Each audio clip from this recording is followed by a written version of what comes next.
Hello guys, for this video update lang sa mga gustong mag-Japan. Hiring po ang Agility International Manpower Solution dyan sa Pinas.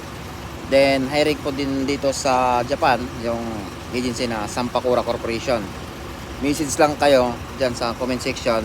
Ibibigay ko yung page ng Sampakura at saka page ng Agility sa mga gustong mag-Japan na nandyan sa Pinas.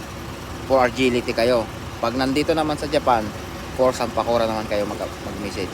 Yun lang guys, para mabilis. Ang kailangan nila doon sa Agility, welder, carpentry, back operator, at sa mga marami pa, caregiver.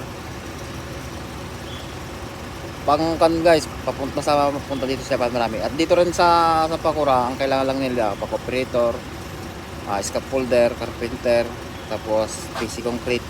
Yan. Apply na kayo guys habang meron pa.